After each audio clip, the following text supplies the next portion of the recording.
Ya, pemirsa, kereta api adalah salah satu primadona yang diminati masyarakat untuk mudik. Terbukti tiket kereta untuk mudik nyaris habis terpesan. Namun apakah benar pemesanan ini terkait fenomena mudik lebih awal?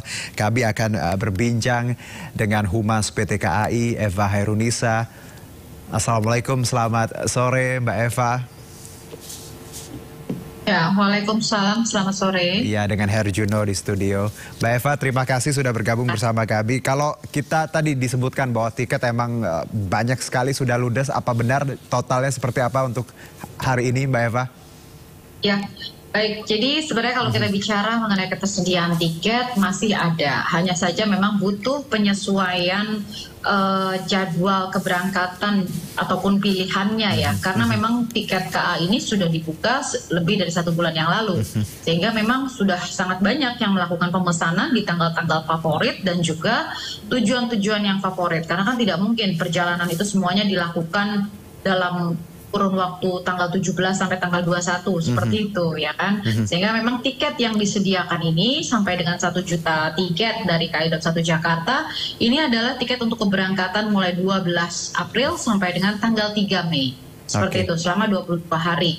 Nah, kalau kita melihat dari volume tiket yang sudah terjual saat ini di masa angkutan lebaran per hari ini itu sekitar 460.000 diantaranya itu sudah dipesan. Dan memang dari 460 tersebut, mayoritas ini melakukan pemilihan di tanggal yang merupakan tanggal favorit dan juga memilih tujuan-tujuan favorit, KA favorit ya. Misalnya saja tanggal 17 sampai dengan tanggal 23. Ini 17 April sampai dengan tanggal 23 April. Kalau kita melihat dari pemesanan tiket, okupansi KA-nya itu sudah mencapai sampai dengan 98%. Nah, sementara untuk tujuan-tujuan favoritnya itu Jakarta, kemudian Semarang, Warjo, Surabaya, Malang, Blitar ini menjadi beberapa pilihan tujuan favorit seperti itu. Baik. Nah, sehingga bagi pengguna yang baru akan melakukan pesanan, ini kalau kita bicara mengenai tiket masih ada. Namun tadi silakan menyesuaikan untuk tanggal ketersediaannya. Jadi mungkin kalau mencari di tanggal 21 atau tanggal 20 sedia bisa bergeser seperti misalnya ke tanggal 14 atau tanggal 15 atau 16 dan lainnya seperti itu. Baik, jadi memang masih bisa untuk mesan, tapi tadi mungkin waktunya sangat dinamis ya, karena tadi di 17 sampai 23 itu tanggal favorit ya Mbak Eva ya? Oh, dan kemudian pemesanan juga sudah dibuka sejak 1 bulan lalu, itu sudah termasuk dengan KA tambahan. Jadi secara total di Daup 1 Jakarta itu ada 303 perjalanan KA tambahan. Oke, Mbak Eva, kalau terkait dengan mudik lebih awal ini kan banyak yang sudah sebenarnya curi start juga atau pemerintah pun juga menambahkan juga memajukan tanggal untuk mudik. Apakah ini juga ada pengaruhnya dari sudut pandang KAI bahwa banyak di tanggal-tanggal itu juga karena dipengaruhi memang tadi cutinya lebih awal, Mbak Eva? Ya, baik. Jadi kalau kita melihat volume penumpang per hari ini sebenarnya masih terhitung normal ya. Tapi mungkin memang karena kami tidak memiliki data, artinya pada saat tiket tidak ada data apakah tujuannya untuk mudik atau tujuannya untuk kerja seperti itu. Jadi kalau berdasarkan volume penumpang hari ini dari stasiun Pasar Senen itu ada sekitar 6.000 pengguna, kemudian dari Gambir ada sekitar 6.300 pengguna jasa yang berangkat. Nah, kalau kita melihat dari rata-rata harian pada saat weekend ini masih terhitung normal seperti itu. Baik. Kemudian kalau kita melihat di masa angkutan lebaran, memang saat ini dengan dimajukannya libur bersama juga untuk tanggal-tanggal pemesanan yang lebih awal di atas tanggal 17 juga sudah mulai penuh ya. Artinya kalau kita melihat okupansi di tanggal 12 April sampai dengan tanggal 16 April itu mayoritas juga sudah di atas 50%. Ya, masih ada ketersediaannya untuk tanggal-tanggal tersebut.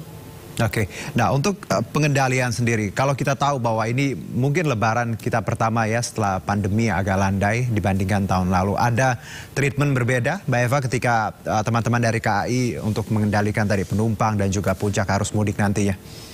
Ya, baik. Jadi memang yang kita lakukan persiapan itu tidak hanya dari sisi sarana berupa penambahan sarana ya, membuat situasi itu kondusif di masa angkutan lebaran. Tapi juga kita lakukan dari sisi penambahan petugas, kemudian juga penambahan fasilitas dan tentunya juga pemeriksaan prasarana dan kesiapan prasarana lainnya seperti jalur rel atau daerah-daerah yang mungkin sebagai titik-titik yang perlu kita perhatikan ya, karena mengingat di arus mudik ini perjalanan KA bertambah.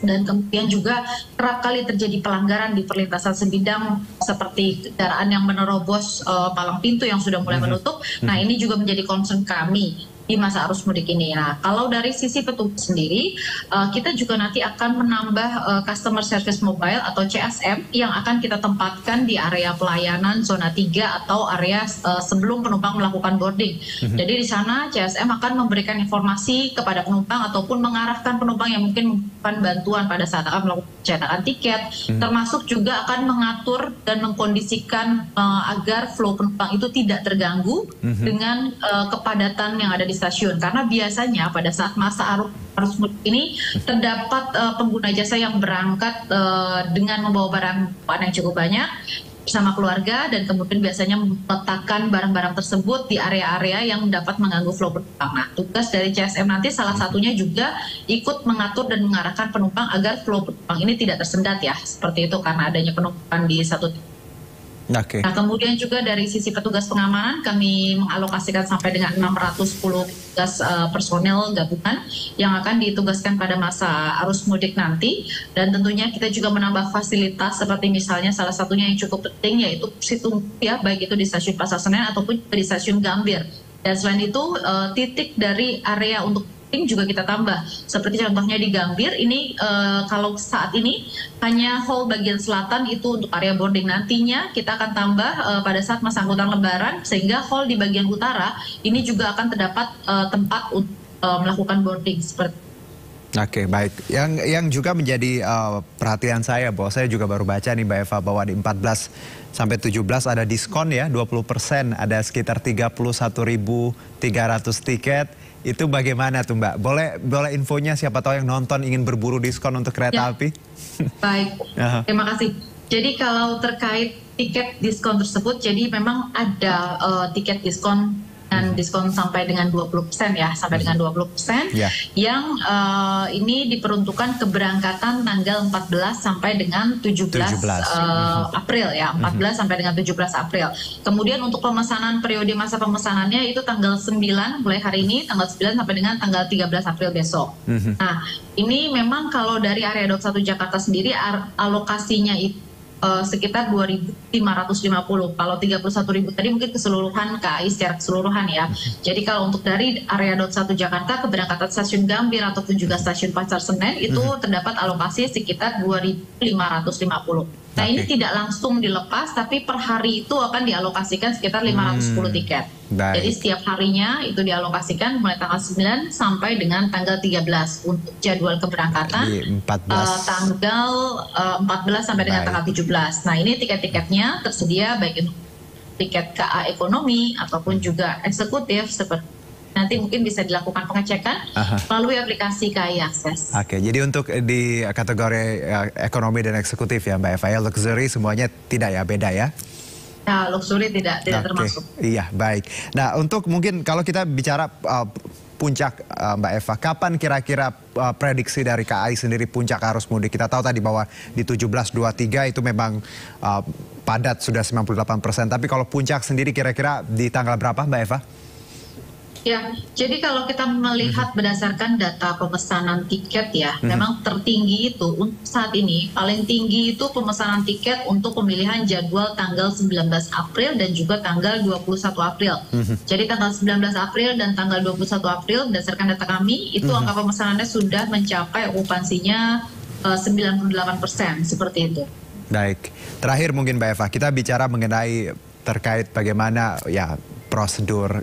Saya pengguna kereta api setia, kalau tujuan Jawa saya pasti naik kereta api, tidak ada beda sebenarnya untuk saat-saat ini bagaimana mekanisme. Mungkin dari Mbak Eva sendiri ada tambahan atau pesan untuk pemudik?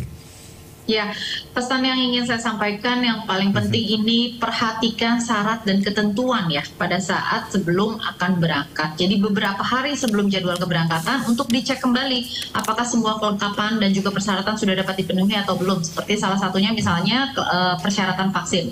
Karena persyaratan vaksin ini kita masih mengacu sesuai dengan ketetapan surat edaran dari pemerintah yang terakhir ya, belum ada perubahan. Di mana untuk usia 18 tahun ke atas sudah wajib divaksin ketiga atau divaksin booster. Kemudian untuk usia 13 sampai dengan 17 tahun ini sudah wajib divaksin kedua, dan usia 6 sampai 12 tahun kalau belum divaksin kedua atau belum divaksin ini bisa membawa surat keterangan dari puskesmas atau perjalanannya didampingi dengan orang dewasa yang memenuhi persyaratan vaksin. Nah, untuk usia wajib vaksin 13 tahun sampai dengan 18 tahun ke atas tadi, kalau belum bisa divaksin karena alasan medis, tetap bisa melakukan perjalanan asalkan membawa surat keterangan dari dokter. Nah, ini cukup penting, jadi jangan sampai nanti untuk masa angkutan lebaran ketika sudah akan berangkat harus batal berangkat karena tidak memenuhi persyaratan. Dan jangan lupa juga untuk membawa identitas diri ya, karena akan ada pemeriksaan di area boarding. Baik, sukses untuk teman-teman dari KAI, Mbak Eva. Saya sekali lagi apresiasi kerjanya luar biasa karena tadi daripada naik mobil, kendaraan pribadi, naik motor bahaya, mending naik kereta api affordable lagi ya, lebih murah. Terima kasih Mbak Eva, sehat-sehat.